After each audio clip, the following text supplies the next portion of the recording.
your declaration that in 2005, you concluded he was a disgusting man with whom you should have no contact. But it troubles me that you took your family to lunch on his island, that you had appointments with him. President Trump ran on releasing the Epstein files. You said casually, well, I looked at my name and how it appeared in them, as does everyone. I met him when he moved next door to me, and I met him 2 other times in 14 years in the presence of my wife. Thank you. Chair Moran, Ranking Member Van Hollen, Secretary. We're here to talk today about the BEAD program. Delaware is the lowest mean elevation state in America and one of the flattest states in the whole country, so delivery of broadband hasn't faced any of the challenges or complications in more rural and mountainous states. And my comments on BEAD are simple. The plan for Delaware has been approved. It's moving forward quickly, and I think this is overall for my state a success that came out of the bipartisan infrastructure bill. So since I've got the Secretary of Commerce in front of me, I'm going to touch on IP, AI chips, and tariffs, if I might, in the few minutes we have. I am impressed with Director Squire's leadership of the Patent and Trademark Office. I voted for him, and his efforts to restore the PTAB process to what Congress intended in the American Invents Act, a faster, cheaper alternative to going to district court. I support. I led a bicameral, bipartisan letter in support of his regulatory efforts, and I'd urge you and the administration to support my Prevail Act with Senator Tillis so we can codify legislatively what Director Squires is trying to do with regulation, but could be reversed by the next director. I am very concerned, though, with reports that you're considering a value-based patent tax that would charge inventors different fees based on the PTO's valuation. As a holder yourself of hundreds of patents, I found this puzzling. It is very complex and difficult to value a patent. I was in-house counsel to a global company that had a very large patent estate, and figuring out how we would administer our patent system and potentially impose a crushing tax on American innovation, something no other major country does, struck me as puzzling. The IP community never agrees. I mean, literally from small inventors to big tech, they agree on this, that this proposal would be a real negative. So could you just update me on whether or not the consideration of a value-based patent fee system is live, and how it would roll out if so, and how you would avoid harming innovation? We will avoid harming innovation by not doing a valuation or any valuation fee or tax on patents. Good. That is not a plan. That is not going anywhere. We are totally on side. That is not a thing the Patent Office is going to do, is try to say this patent is worth X. How in the world could we do that? How in the world could anyone reasonably do that? It struck me as a completely unworkable proposal. We are on the same side with that. So let's move ahead with the defining technology of this century, which is artificial intelligence. The NVIDIA CEO, Jensen Huang, said on CNBC recently, if U.S. AI companies could have twice as much compute, their revenues would go up 4 times. These guys are so compute constrained, the demand is so incredibly great, he went on. I couldn't agree more with Jensen on this.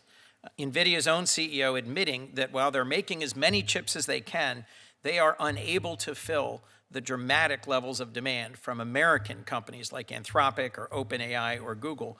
And in that context, I was glad to see your department issue regulations January 13th that said Commerce would not grant licenses for chip sales, particularly these advanced AI chip sales, to China if that export would delay NVIDIA's ability to meet U.S. demand.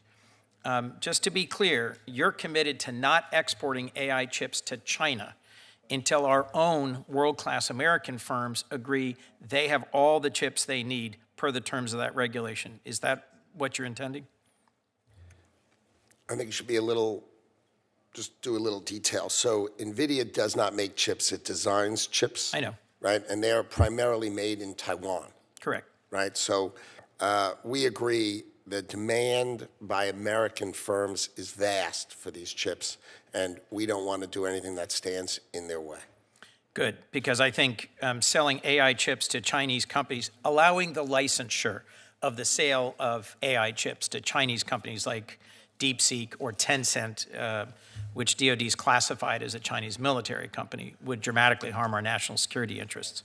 Last, The cost of housing is one of the things I hear about the most from Delawareans. President Trump ran on lowering folks' costs, and the cost of housing is not going down.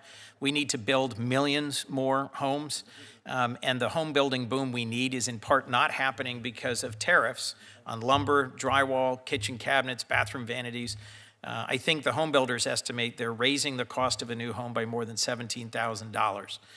Would you support legislation to temporarily halt or provide for a tariff exemption process for specific tariffs on home building supplies? It's a broad, complex issue. If we want to make furniture in America, you have to protect furniture makers.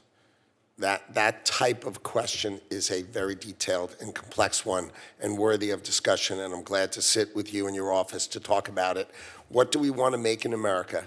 And whatever we don't want to make in America, we should try to do inexpensively to the extent we can. Well, thank you. I look forward to the conversation. My concern is that overwhelmingly the supply of things like softwood lumber from Canada and a wallboard or gypsum board from Mexico are being constrained by tariffs. These are close allies that work with us through the USMCA framework. They've pushed back hard on the tariffs that are being imposed on their products that are exported into our market. Canada is the largest export market for most American states. I think at a time when there's very little we can actually do in the short term to reduce the cost of housing, this is something we might work together on. Last, a closing comment, if I might, Mr. Secretary. Senator Van Hollen asked about your engagements with your former neighbor, Mr. Epstein. I was encouraged to see your declaration that in 2005 you concluded he was a disgusting man with whom you should have no contact. I wish many others reached that conclusion upon meeting him. But it troubles me that you took your family to lunch on his island, that you had appointments with him. Please disclose everything. Put this to rest, because this is an issue of grave concern to my constituents.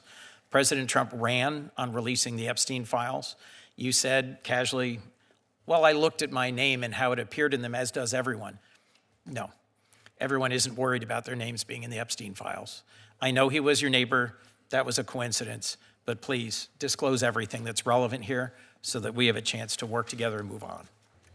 To the best of my memory, I met him when he moved next door to me, and I met him 2 other times in 14 years, none within 6 years of that first meeting, and then a year and a half later, and none thereafter.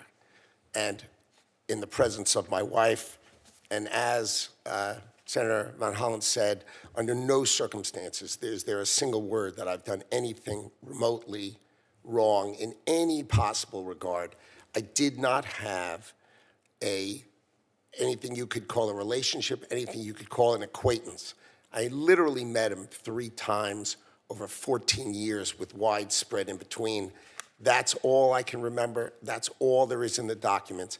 I didn't look through the documents with any fear whatsoever, because I know, and my wife knows, that I have done absolutely nothing wrong in any possible regard. Thank you for answering our questions.